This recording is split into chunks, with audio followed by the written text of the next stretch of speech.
अस्सलाम वालेकुम। प्रोफेसर अदील अजमत एक नए टॉपिक के साथ। आज का टॉपिक जैगवार, इंडियन एयरफोर्स के जैगवार के क्रैश के ऊपर है। जैगवार्स इंडियन एयरफोर्स के काफी क्रैश हो रहे हैं और जैगवार्स की सेफ्टी के ऊपर पहले भी क्वेश्चंस बहुत से उठे और once again we are talking about Jaguars. Indian air force के जैगवार्स के मुतालिक मैंने पहले भी ये बात की कि Indian air force is the only air force in the world operating the Jaguars. They are basically bombers और small aircraft हैं, 80s की बैटल के लिए बने और they are good low flying aircraft जो कि टरेन के बिल्कुल साथ साथ फ्लाई करके अपने मिशंस को परफॉर्म कर सकते हैं। लेकिन ये उस वॉरफेयर के लिए बने थे जो 1970s और 80s की वॉरफेयर थी। आपकी warfare where there are satellites, GPS और तमाम चीजें हैं, मोर कैपेबल बॉम्बर्स, तो अब तो जैगवार्स ऑब्सोलीट हो चुके हैं। लेकिन बिकॉज इंडियन एयरफोर्स अपनी जो मिनिमम स्ट्रेंथ है स्क्वाड्रंस की वो रिटेन करना चाहती है, तो इंडियन एयरफोर्स ने जैगवार्स को रिटायर नहीं किया, मिक्स को रिटायर नहीं किया। बाकी दुनिया तो मिग 29 के भी पुराने वर्जन्स को रिटायर कर रही है, लेकिन इंडियन एयरफोर्स ने ऐसा नहीं किया क्योंकि आगे ही उनकी डिप्लीशन हो रही है स्क्वाड्रंस की और दे आर लैगिंग बिहाइंड, बहुत ज्यादा लैग कर रहे हैं। अब इस तमाम लैगिंग में सबसे ज्यादा नुकसान किसका हुआ? उन पायलट्स का, those who are flying those Jaguars every day. ये लड़का बिल्कुल यंग लड़का था, 22 years of age, flight lieutenant I think, और न्यूज से पता चला he got engaged a few days ago and he was supposed to marry this year.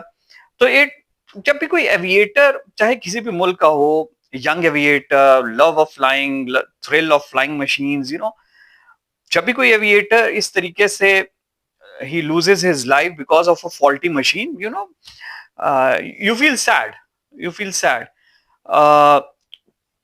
Indian government should answer this to their own pilots कि यार क्यों आपने एक ऐसी मशीन को अभी भी रखा हुआ है और फ्लाई कर रहे हैं जिसकी वर्थ के ऊपर उनके अपने पायलट्स ने क्वेश्चन मार्क्स जो हैं वो रेज किए हुए हैं, और लॉट ऑफ क्वेश्चन मार्क्स जो कि जैगवार्स के ऊपर हैं, इंडियन मिग 21 के ऊपर हैं, इवन विद द अपग्रेड्स उनका भी रिकॉर्ड इतना अच्छा नहीं है, फ्लाइंग कॉफन्स उनको कहा जाता है।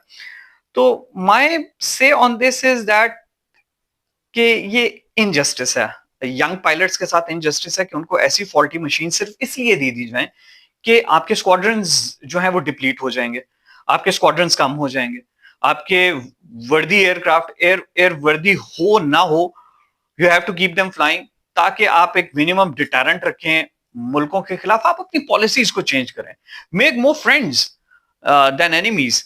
अब आपके नेबरहुड में देखें जो कंट्रीज आपके फ्रेंड्स थे भी, they are no longer your friends anymore. आपके तमाम नेबरहुड बिल्कुल उसके इश्यूज हैं आपके साथ, तो ऐसा नहीं होना चाहिए। आप लीव इट, आप सारे जैगवार्स को भी ग्राउंड कर दें, आप सारे मिक्स को ग्राउंड कर दें, आप उनकी जगह रफेल्स ले आए, लेकिन आप उस इनसिक्योरिटी का कुछ नहीं कर सकते जो हमेशा से आपके पॉलिटिकल और मिलिट्री कल्चर में एम्बेड हो चुकी है। चाइना के अगेंस्ट, पाकिस्तान के अगेंस्ट, रिसेंटली अब बांग्लादेश के अगेंस्ट, नेपाल और श्रीलंका भी, दे आर नो लॉन्गर मतलब comfortable with you. All the neighbours now, people want peace. I'm pretty much sure your people want peace. Listen to them. It's not about having more and more equipment, more and more aircraft.